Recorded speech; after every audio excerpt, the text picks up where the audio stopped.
ที่เฮาเคยทุกข์เคยสุขห่วมกันก็ทำให้ใจสั่นและอยากจะหวน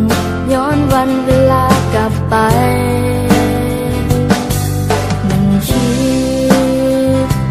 ถึงใบหน้าหอยน้ำตาหอยยิ้มที่เคยได้เห็นคิดถึงชีวิตนักเรียนมัธยมที่เคยเป็นและบอกเคยลืมว่าเฮาหากันเท่าใดห่างกันแสนไกลหัวใจยังเหมือนเก่าห่างกันเท่าใดหัวใจเฮาเหมือนเดิมห่างกันแสนนานความคิดถึงที่มีนับวันยิ่งเพิ่มเติมให้หัวเฮายังบ่ลืมกันและนับจากวันนี้บ่ว่าจะโดนเท่าใดจะให้สัญญาต่อกันว่าจะเก็บเอาความทรงจำของเฮาไว้ในหัวใจจะเก็บมันไว้และจะเป็นกำลังใจให้กันเมื่อในวันต่อไปถ้าเจ้าอาจต้องเสียใจหรือเจ้าต้องมีน้ำตาคอยนึกถึงความทรงจำของเฮา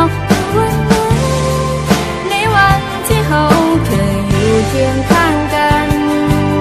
และมันยังคงจะเป็นแบบนั้นตลอดไป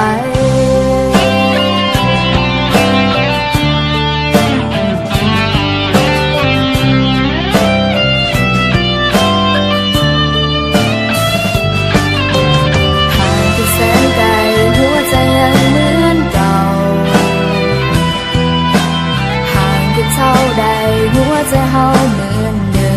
มห่างกันแสนนานความคิดถึงที่มีนับวันยิ่งเพิ่มเติมให้หัวเฮายังบ่ลืมกันและนับจากวันนี้บ่ว่าจะโดนเท่าใดจะให้สัญญาต่อกันว่าจะเก็บเอาความทรงจำของเฮาไว้ในหัวใจ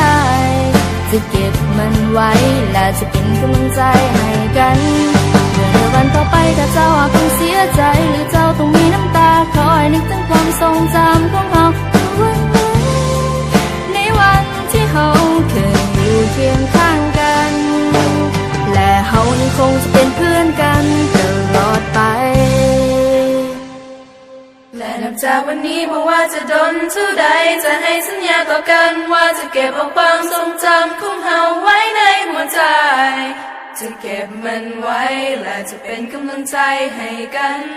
เมื่อในวันต่อไปถ้าเจ้าหากต้องเสียใจหรือเจ้าต้องมีน้ำตาคอยนึกถึงความทรงจำของเฮาเมื่อวันนั้น